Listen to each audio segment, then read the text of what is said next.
Good morning students. आज का topic हम लोग डिस्कस करने जा रहे हैं ब्लड सर्कुलेशन जो सिस्टम चैप्टर हमने स्टार्ट किया हुआ है उसमें हमने चार वीडियो हमने या चार टॉपिक्स को कंप्लीट कर लिया। आज हम लोग पढ़ेंगे रक्त वाहिनियां। तो सबसे पहले बता दूं रक्त वाहिनियों से तात्पर्य क्या है। स्टूडेंट्स हम लोग जानते हैं कि मानव सहित सभी उच्च जंतुओं में बंद प्रकार का यानी क्लोज सर्कुलेशन सिस्टम पाया जाता है। इसका तात्पर्य होता है कि रुधिर मानव शरीर में रक्त वाहिनियां धमनी शिरा और रक्त केशिकाओं के अंदर प्रवाहित होता है। यानी कुल मिलाकर कह सकते हैं कि धमनियों द्वारा या हृदय जो हमारे मानव शरीर का जो हृदय होता है, जो एक पंपिंग अंग है जिसमें 4 चैम्बर होते हैं, जिनमें 2 तो आलिंद और 2 नेले होते हैं। तो हृदय के द्वारा पंपिंग ब्लड को धमनियां शरीर के सभी अंगों में लेके जाती है और उन अंगों से अशुद्ध रक्त को सिरे वापस लाकर हृदय में पहुंचाती है। इस प्रकार से शरीर के सभी भागों में ऊतकों और कोशिकाओं की बात हम करें या कोशिकाओं और रक्त में पदार्थों का जो आदान प्रदान होता है वो डायरेक्ट ना होकर एक्चुअल में कैसा रक्त जो केशिकाएं होती है उनके माध्यम से होता है। तो शरीर के किसी भी भाग में ब्लड और ऊतकों के बीच सीधा डायरेक्ट कांटेक्ट नहीं होता है। तो मानव में इस प्रकार के परिसंचरण को हम कहते हैं बंद परिसंचरण तंत्र। और इस बंद परिसंचरण तंत्र में सबसे इंपॉर्टेंट या जो महत्वपूर्ण योगदान जो है वो है रक्त वाहिनियों का। तो आज का हमारा जो टॉपिक है वो है ब्लड वेजल्स भी कह सकते हैं, ब्लड वेजल्स या ब्लड या भी कह सकते हैं, ब्लड डक्ट भी कह सकते हैं। ओके, ब्लड डक्ट्स यानी रक्त वाहिनियां। ओके, तो रक्त वाहिनियों का तात्पर्य समझ में आ गया होगा कि यूं कह सकते वे नलिका रूपी संरचनाएं, वे नलिका रूपी संरचनाएं जो मानव शरीर में रुधिर का परिवहन करती है। तात्पर्य रक्त को हृदय से, यूं कह सकते हैं कि रक्त को हृदय से अंगों की ओर और अंगों से रक्त को पुनः हृदय में लेकर आने वाली बंद वाहिनियों को कहते हैं रक्त वाहिनियां। तो रक्त वाहिनी अपने आप में क्या होती है? बंद होती है और नलिकाकार होती है, यानी नलिकाकार यानी ट्यूबर्स लाइक। ओके सर, तो ये जो रक्त वाहिनियों का काम आप समझ आ गया। रक्त वाहिनियों को जनरली रक्त वाहिनी 3 प्रकार की होती है। सबसे पहली है धमनी यानी धमनियां, आर्टरीज। दूसरा जो प्रकार है वो है शिराएं,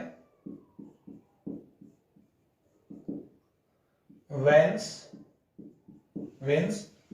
थर्ड है रक्त केशिकाएं। ओके, जिन्हें बोलते हैं ब्लड कैपिलरीज या कैपिलरी डायटी कह सकते हैं।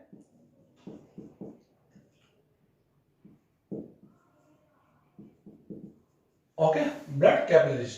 तो ये 3 प्रकार की रक्त वाहिनियां होती है जो रुधिर का परिवहन करते हैं, transportation of blood from heart to organs and organ to heart. Okay sir, इसी प्रकार के परिसंचरण को क्या होते हैं? बंद परिसंचरण। तो सर ये धमनियां, शिराएं और रक्त केशिकाएं 3 प्रकार की वाहिनियां होती हैं। अब जनरली हम लोग कह सकते हैं कि धमनियां, शिरा, इनका बेसिक जो डिफरेंस हम लोग जानेंगे। तो धमनियों की बात हम कर सकते हैं। देखो एक मैं आपको जनरली बता दूं, इनका थोड़ा सा विशेषता है कि इनका परिवहन किस प्रकार से होता है। धमनियां जो होती है यानी धमनियां हृदय से निकलती है और शुद्ध ब्लड को यानी प्योर ब्लड को यानी ऑक्सीजनित रक्त जो होता है उसे क्या बोलते हैं? प्योर रुधिर को हार्ट पंपिंग के बाद यानी हार्ट में जो पंपिंग होता है यानी कह सकते हैं संकुचन होता है, तो हृदय से शुद्ध ब्लड को लेकर निकलती है। और ये यूं कह सकते हैं जैसे जैसे धमनी आगे बढ़ती है वो आगे जाकर कई शाखाओं में विभाजित हो जाती है, जिन्हें बोलते हैं धमनिकाएं, आर्टरियोल्स बोलते हैं। और धमनिकाएं आगे जैसे धमनी आगे जाएगी शरीर के भागों में वैसे वैसे इनकी एक्चुअल में क्या होती है? मोटाई बढ़ती जाती है। और धमनियां धमनिकाओं में, फिर धमनिकाएं शरीर के यूं कह सकते हैं कि आगे जाकर किसमें बदल जाती है? रक्त केशिकाओं में। फिर रक्त केशिकाएं जो होती है फिर वो सिरिकाओं में, और सिरिकाएं किसमें खुलती है? शिराओं में, और शिरा किसमें? महाशिरा। तो इस प्रकार से रक्त केशिकाएं इस धमनियों और शिराओं के बीच में एक्चुअल में कौन है? कनेक्टर है या एक जॉइंटर कह सकते हैं, यानी एक दोनों के बीच में एक योजक कड़ी है जो सिरिकाओं और धमनिकाओं के बीच में पाई जाने वाली जो पतली महीन जो रक्त वाहिनी होती है उसे रक्त केशिका कहते हैं। तो ये मैं आप लोगों के चार्ट के माध्यम से समझा दूं, फिर हम लोग धमनी, शिरा और रक्त केशिकाओं की भित्ति में कितने स्तर होते हैं वो भी हम लोग जानेंगे। तो सर सबसे पहले एक बहुत ही सिंपल बेसिकली बता दूं कि हमारे शरीर के अंदर जो एक डायग्राम, अभी उसकी आवश्यकता नहीं है, फिर भी हम लोग समझा दें। ये मानव शरीर का हार्ट, आप इसको हार्ट मान लें। Okay sir. तो हृदय से, यानी एक बेसिकली हृदय से, और ये अगर हम लोग डायरेक्टली, अगर हम लोग यहाँ पर हमारे शरीर का क्या, ये हमारी बॉडी, शरीर की क्या आ गई, बॉडी आ गई। अब आप बोलो सर बॉडी हार्ट अलग से, ये अलग नहीं, बॉडी हार्ट बॉडी का एक पार्ट लिखा गया, ब्लड पंपिंग समझे। तो यूं कह सकते हैं ब्लड को, यानी ये ब्लड को लेकर निकलने वाली, इसे जो हार्ट से निकलती है वो होती है सर महाधमनी।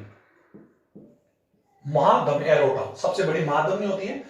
महाधमनी आगे जाकर, यानी यही महाधमनी यूं कह सकते हैं आगे जब जाती है, तो ये महाधमनी आगे जाकर किसमें बदल जाती है, धमनियों में।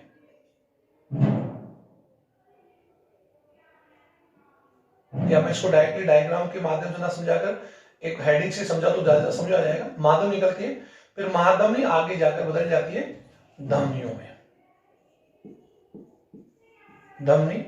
धमनी आगे जाकर बदल जाती है धमनिकाएं।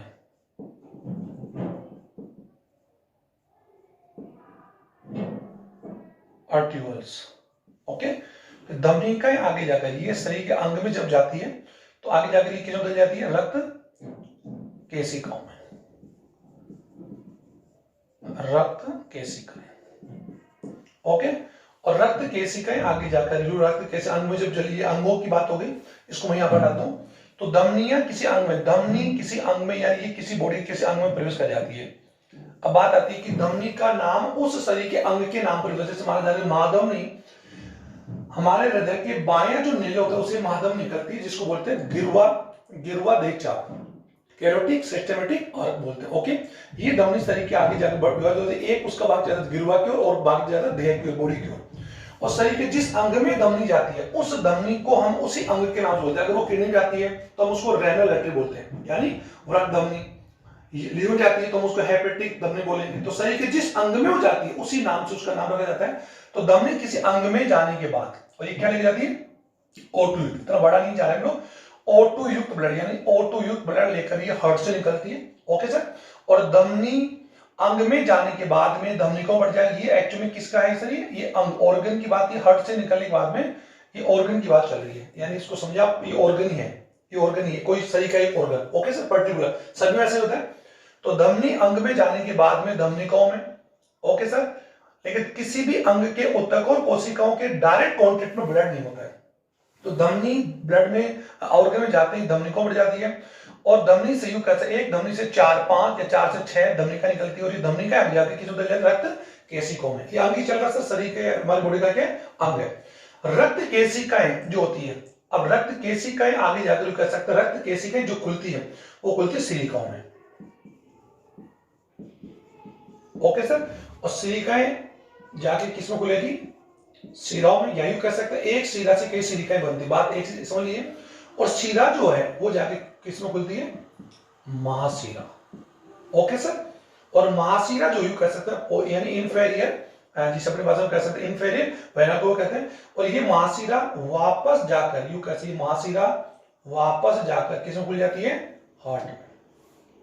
तो हार्ट में कौन सा ब्लड आया, CO2 यानी ब्लड, यानी CO2 ब्लड को लेकर महाशिरा जो होती है शरीर के अंगों में, महाधमनी यूं कह सकते हैं हृदय से प्योर ब्लड लेकर जाती है, और ये किसको जाती है, बॉडी की ओर, बॉडी।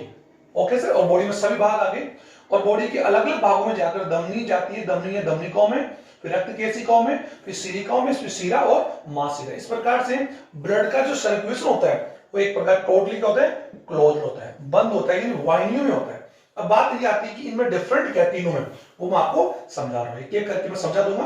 तो ये मैंने आपको सर्कुलेशन सिस्टम बताया, हालांकि मैं अपेक्षा करता हूं आपको समझ आ रहा होगा कि रक्त वाहिनियां हृदय से शुद्ध, यानी धमनी जो होती है, यानी हृदय से शुद्ध ब्लड को लेकर महाधमनी निकलती है।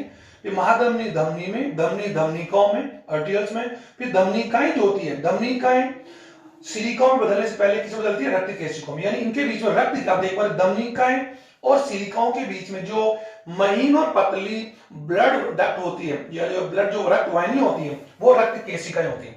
रक्त केशिकाओं की भित्ति इतनी महीन होती है कि रक्त केशिकाओं में स्थित रक्त में और कोशिकाओं के बीच में, ऊतकों के बीच में पदार्थों का जो आदान प्रदान होता है वो इन रक्त केशिकाओं की भित्ति से होता है, क्योंकि रक्त केशिकाओं की भित्ति में केवल एक स्तर होता है, वो है एंडोथीलियम यानी अंतः उपकला जो महीन होता है, और उसमें से रक्त में उपस्थित पदार्थ आवश्यक पदार्थ जो है, आवश्यक पदार्थ जो है वो रक्त से ऊतकों में और ऊतकों से अपशिष्ट पदार्थ उन्हें रक्त में डाले जाते हैं। अतः रक्त केशिकाएं की जो स्तर होता है वो इतना महीन होता है कि पदार्थों का आदान प्रदान के लिए रक्त और कोशिकाओं के बीच जो आदान प्रदान होता है पदार्थों का, वो रक्त केशिकाओं के माध्यम से होता है। Okay sir. तो रक्त केशिकाएं जो थी वो सिरिका में बदल जाती है, खुल जाती है, और सिरिकाएं मिलकर शिरा और शिराएं मिलकर मासिरा। ओके, मासिरा दो होती है, अग्र मासिरा और पश्चिम मासिरा। ये बड़ी मासिरा है, और ये मासिरा अशुद्ध ब्लड को लेकर हट में इस प्रकार पंपिंग चलता रहता है। तो चलो ये तो आपके समझ में आ गया। अब ये इसकी आवश्यकता में आगे और पड़ेगी। अभी हम लोग बात करते हैं कि रक्त जो वाहिनियां होती है, ब्लड जो डक्ट होती है, उनमें जो स्तर की बात हम करें, इनका प्रकार तुम्हें बता दिया। इनका जो इसमें तीन इनकी भित्ति में जो स्तर होते हैं, इनकी भित्ति में जो स्तर है, तीन स्तर है। बाह्य स्तर, दूसरा मध्य स्तर, और तीसरा अंतः स्तर।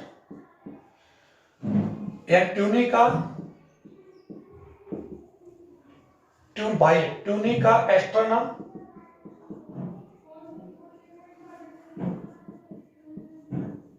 ट्यूनिका मीडिया या मिडरना, और इसको बोलेंगे ट्यूनिका इंटरना।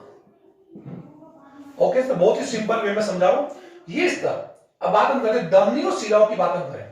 अगर हम लोग पर्टिकुलर यहां पर हम लोग धमनी और शिरा की बात हम करें, तो धमनी और शिरा की भित्ति में तीनों स्तर होते हैं, और जो रक्त केशिका होती है, जिन्हें अभी हमने बात की थी, कैपिलरीज की बात हम करें, कैपिलरीज।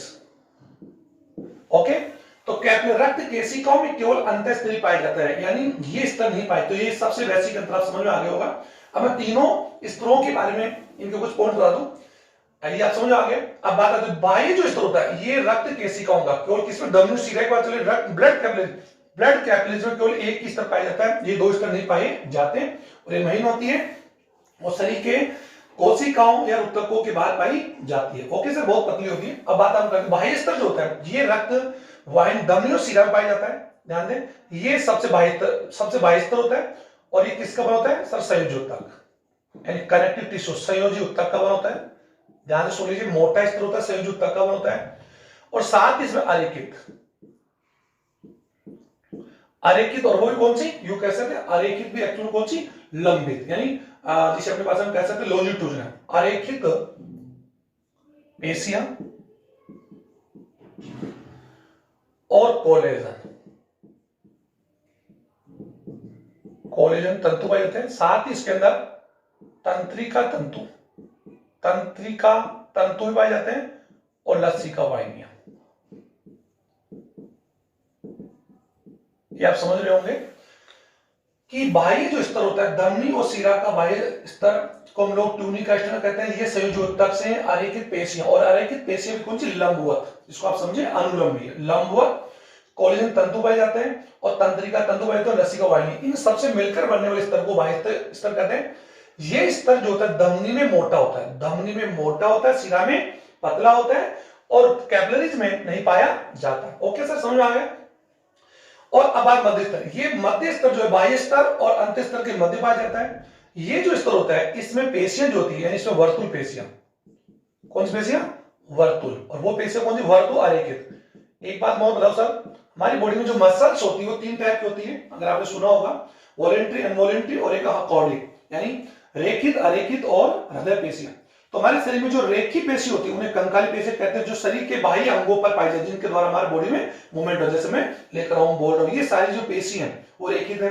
अरेखित पेशियां शरीर के आंतरिक अंगों की वाहिनियों में, जैसे रक्त वाहिनियों की बात चल रही है, समझ आ रहा, अंड वाहिनियों की बात हम करें, गर्भाशय में बात हम करें, शरीर के आंतरिक अंगों की भित्तियों में पाई जाने जो वाहिनियां होती है, पेशी होती है, वो अरेखित होती है। और अरेखित हमेशा कौन सी होती है, अनैच्छिक होती है, अनैच्छिक, अनवॉलेंट्री। और ये समझिए, तो ये ध्यान दो, वर्तुल अरेखित पेशियां, वर्तुल अरेखित पेशियों से बना होता है ये स्तर, और उसके अंदर जो कोलेजन होता है, यानी श्वेत कोलेजन, कौन सा कोलेजन, श्वेत कोलेजन, इसमें लचीला कोलेजन होता है, कोलेजन, और एक इलास्टिन फाइबर होते हैं, इनसे स्तर बना होता है। तो इस प्रकार ये दोनों स्तरों के बारे में बता दिए कि वर्तुल अरेखित पेशियों से और श्वेत कोलेजन से बना हुआ स्तर होता है जो बाह्य स्तर से थोड़ा सा कम मोटा होता है। ओके, अंत स्तर की बात हम करें, ट्यूनिका इंटरना, ये स्तर तीनों में पाया जाता है, धमनी में, सीरा में, रिस में, लेकिन कैपिलरीज रक्त केशिकाओं में केवल अंत स्तरीय पाया जाता है और ये अंतःउपकला एंडोथीलियम, एंडोथीलियम,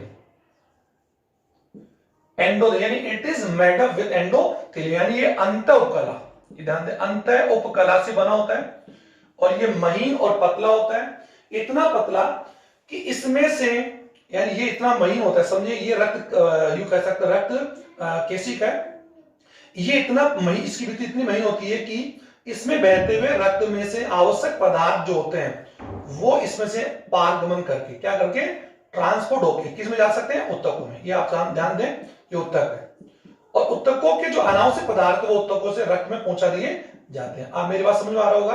रक्त केशिकाओं के स्तर कौन है, ऊतक, स्तर कौन, ऊतक, और ऊतक कौन, टिश्यू सेल्स।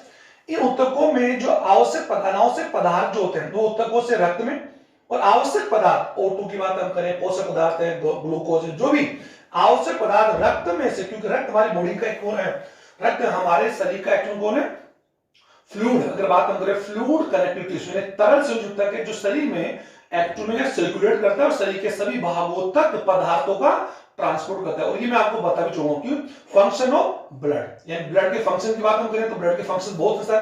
ब्लड के थक्का, अभी मैं उसको रिपीट नहीं करूंगा।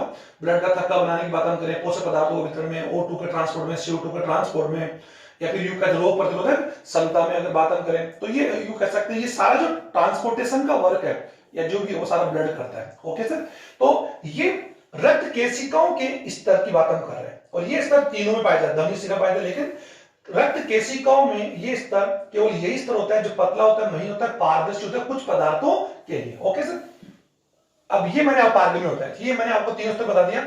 अब हम लोग धमनी और सीरा के बारे में कुछ बेसिक जो डिफरेंस है वो हम लोग जान लेते हैं। तो अभी मैंने आपको बता दिया कि सबसे बड़ी धमनी सीरा की बात हम करें, धमनी और सीरा में बेसिक जो अंतर अगर बात करें तो धमनी और सीरा में बेसिक अंतर मैं आपको पढ़ाऊं, धमनी,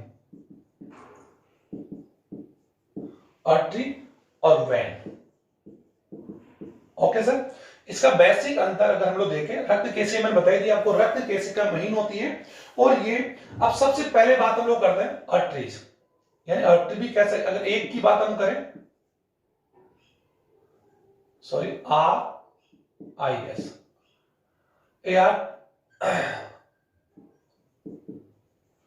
ये सिंगल और ये धमनी है। ओके, अब धमनी और इसमें शिराओं के प्रमुख की बात हम करें, धमनियों की उत्पत्ति, यानी धमनियां जो होती है वो हृदय से निकलती है, ये ध्यान दें, हृदय से निकलकर अंगों की ओर जाती है। अतः ये O2 युक्त ब्लड, यानी ऑक्सीजन युक्त ब्लड को अंगों तक पहुंचाती है, अतः हम इनको वितरण वाहिनी भी कहते हैं, वितरण वाहिनी, क्योंकि हृदय से निकलकर धमनियां जो होती है, महाधमनी होती है, महाधमनी धमनियों में, धमनियां धमनिकाओं में, और शरीर से, हृदय से जैसे जैसे धमनी दूर जाती है वैसे वैसे वो कई शाखाओं बढ़ती जाती है जो पतली होती जाती है। तो धमनी को हम वितरण वाहिनी, यानी ये एक्चुअल में क्या करती है, रक्त का ट्रांसपोर्ट करती है, इसलिए हम इसको डिस्ट्रीब्यूट, यानी डिस्ट्रीब्यूशन डक्ट भी कह सकते हैं। ओके सर, यानी डिस्ट्रीब्यूट करती है किसका, प्योर ब्लड का, और कहां से, फ्रॉम हार्ट टू ऑर्गन। ये ध्यान दें। वेन्स की बात हम करें, वेन्स एक्चुअल में कहां से, अंगों से, ऑर्गन से CO2 युक्त ब्लड को लेकर निकलती है, ये ध्यान दें, CO2 युक्त ब्लड को लेकर निकलेगी और अंगों से किस रूप में निकलेगी, सिलिकाओं में, क्योंकि अंगों के संयोजकों के बीच में ये सिलिकाओं के रूप में होती है। सिलिकाएं मिलकर शिरा बनाती है और शिराएं आगे जाकर बड़ी महाशिरा में खुलती है, जो अग्र महाशिरा, सुपीरियर और इंफीरियर, अग्र और पश्चिम महाबड़ी बड़ी होती है। तो ये अंगों से CO2 युक्त ब्लड को एक्चुअली क्या करती है, हृदय तक, हृदय में पुनः लेकर आती है। अतः इसे हम लोग क्या बोलते हैं, यानी ब्लड को ये इकट्ठा करती है, अतः इसे हम लोग संग्रह वाहिनी, रक्त संग्रह वाहिनी, इसे वितरण वाहिनी और इसे संग्रह वाहिनी, पहला अंतर। दूसरा बात हम करें कि जो धमनी होती है, धमनियों का मैंने अभी लिखनी हो सकता है, आप इसको सुन ले प्रॉपर्ली, कि धमनी एक्चुअली सबसे बड़ी धमनी जो होती है महाधमनी होती है, महाधमनी धमनी और धमनिकाओं के रूप में चलती है। सिराएं जो होती है, सिरिकाएं, सीरा और महासीरा के रूप में चलती है। ये इनका जो ट्रांसपोर्ट होता है, इनका जो डायरेक्शन होता है वो हृदय से अंगों की ओर होता है, इसका डायरेक्शन अंगों से हृदय की ओर होता है। ये आप समझ पा रहे होंगे। जो धमनी होती है वो शुद्ध ब्लड का यानी शुद्ध रक्त का यानी O2 युक्त ऑटोजिनेटेड ब्लड का क्या करती है, ट्रांसपोर्ट करती है। ओके, ये हमेशा CO2 युक्त है यानी CO2 युक्त ब्लड का ट्रांसपोर्ट करती है। ट्रांसपोर्ट का डायरेक्शन बता दिया कि इनका डायरेक्शन जो होगा हार्ट टू ऑर्गन, इनका होगा ऑर्गन टू हार्ट। ओके, ये शरीर में अधिक गहराई में, ये शरीर के अधिक गहराई में ज्यादा डीपली यानी इट इज यू कैसे it is occur deeply compare to vein. ये आप ध्यान देंगे, ये नहीं थोड़ी गहराई में होती है, तो ये गहराई और इनसे ज्यादा गहराई में कौन रक्त केशिका है। तभी हम लोग डिफरेंट की बात करें, ये रक्त में ये त्वचा में गहराई में स्थित होती है, ध्यान दें। लेकिन कुछ स्थानों की बात हम करें, कुछ स्थानों की बात हम करें, जैसे हमारी गर्दन, नेक की बात हम करें, गर्दन, हाथ की हमारी जो रिस्ट है, कलाई की बात हम करें, तो ये कुछ ऐसे स्थान है, आप देख पा रहे हो, कुछ ऐसे स्थान है जहां पर ये ऊपर की ओर पाई जाती है, त्वचाओं के पास पाई जाती है। अतः इनको महसूस करके हम लोग यहां पर महसूस करके हम हमारे हार्ट का जो युग स्पंदन की बात हम, हार्ट बीट की बात हम कर सकते हैं, या हार्ट जो साइकिल है उसको महसूस कर सकते हैं। तो एक एक्सपर्ट जो डॉक्टर होते हैं वो किसी पेशेंट की कलाई के द्वारा ही नब्ज को, जिसे हम नब्ज बोलते हैं, कलाई के द्वारा ही उसकी हार्ट बीट या हार्ट जो स्पंदन जो कह सकते हैं सिस्टोल और डायस्टोल जो प्रोसीजर उसको क्या करते हैं, महसूस कर लेते हैं। तो ये कलाई आदि स्थानों पर थोड़ी सी ऊपर होती है, त्वचा के साथ पाई जाती है। ये त्वचा में अगर बात हम करें, अंगों में थोड़ी कम गहरी ऊपर वाली आती है, थोड़ी कम गहरी स्थित होती है। इनका रंग जो होता है, इनका रंग की बात हम करें तो इनका रंग थोड़ा चटकीला लाल,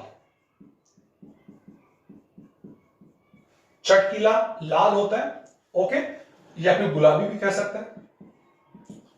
ये एक्चुअल में क्या होती है, थोड़ा नीला बैंगनी,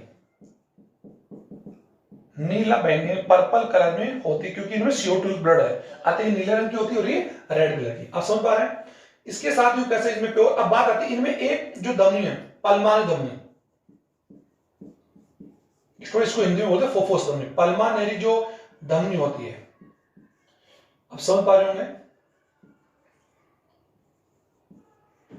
पल्मानरी जो आर्टरी है उसमें केवल ये एकमात्र ऐसी धमनी जिसमें CO2 युक्त ब्लड, पल्मानरी धमनी वो होती है जो हृदय के दाएं नीले से, कहां से, दाएं, क्योंकि नेक्स्ट वीडियो में आपको बता दूं हृदय के दाएं नीले से निकलती है, और ये हमेशा CO2 युक्त ब्लड को लेकर कहां पर जाएगी, लंग्स की ओर। ओके, तो ये ध्यान दें कि हमारे बॉडी में दोहरा परिसंचरण होता है, और दोहरा परिसंचरण का तात्पर्य होता है कि हृदय, यूं कह सकते हैं कि ब्लड जो है, ब्लड का जो डायरेक्शन है, एक परिसंचरण के दौरान रक्त जो है हृदय से 2 बार गुजरता है।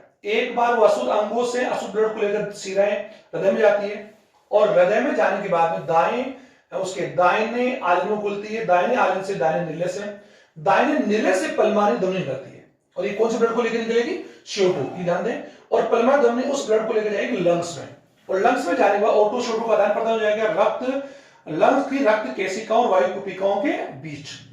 तो वहां O2 CO2 का आदान प्रदान होने के बाद में लंग्स से जो प्योर ब्लड हो गया O2 युक्त, उसको लेकर निकलती है पल्मानरी सिरा, ये ध्यान दें। तो पल्मानरी जो सिरा है वो लंग्स से ब्लड को लेकर कहां जाएगी, हृदय की ओर। तो हृदय में ब्लड कितनी बार आया, 2 बार, ये ध्यान देंगे, एक तो अशुद्ध आया और एक शुद्ध। तो मैं आपको नेक्स्ट वीडियो में समझाऊंगा, अभी समझे।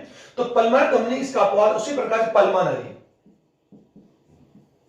पल्मानरी जो सीरा होती है वो सीराओं का अपवाद है। इसमें एक्चुअल कौन सा ब्लड का ट्रांसपोर्ट होता है, O2 युक्त, यानी शुद्ध ब्लड का ट्रांसपोर्ट करती है। ये अपवाद है सीराओं का, ये अपवाद है धमनियों का। तो ये मैंने कुछ बेसिक लिए आपको बताया। इसके साथ साथ अब जो डिफरेंट है आप समझ भी रहे होंगे, और इसको आप इस वीडियो को यूं कह सकते हैं, आप इसको आराम से देख पॉज करके इसको समझ भी लेंगे। अब बात आती है डिफरेंस की बात हम करते हैं, ये डिफरेंस तो आपको हो ही गया। अब धमनियों की बात हम करें, धमनियों की भित्ति, अभी मैंने बता दिया, धमनियों की भित्ति जो होती है वो मोटी होती है। ओके सर, कंपेयर की बात हम करें, धमनी की बात हम करें तो धमनी को अगर हम इस प्रकार समझे तो ये धमनी की भित्ति है, ये समझे आप, देखो ये। ओके सर, तो धमनी की अगर भित्ति मोटी होगी, धमनी की भित्ति अगर मोटी होगी तो उसका जो व्यास होगा वो क्या होगा, कम होगा, यानी इसकी भित्ति की मोटाई क्या है, ज्यादा है। आप समझ पा रहे होंगे। इसको इस प्रकार समझा सकते हो, ये धमनी का कौन सा स्तर, बाह्य, ये धमनी का कौन सा स्तर, मध्य, और ये कौन सा, अंत है। तो ये धमनी की क्या होगी, स्तर हो गए, और ये क्या होगी, ल्यूमन हो गए, सकरा हो गया। तो ल्यूमेस की जो गुहा होती है धमनी की, ये तो इसकी क्या स्टूडेंट, ये तो उसकी क्या मोटाई हो गई। तो भित्ति की अगर मोटाई यानी किसी भी पाइप की मोटाई अगर ज्यादा होगी तो डेफिनेटली उसकी स्तर की मोटाई ज्यादा होगी, तो उसके अंदर का जो व्यास होगा वो क्या होगा, कम होगा। तो भित्ति मोटी होती है और व्यास जो होता है यानी व्यास इसका क्या होता है, कम होता है, अर्थात की अंदर से क्या होती है, थोड़ा सा नैरो होती है। उसी प्रकार अगर हम लोग सिरा की बात हम करें, सिरा की भित्ति जो होती है वो कम मोटी होती है, कम मोटी होती है। यानी वेंस अगर बात हम करें, veins wall thinner compare to artery, ये ध्यान दें कम मोटी होती है और इनका व्यास, इसके बीच का जो व्यास होता है वो क्या होगा, अधिक होगा।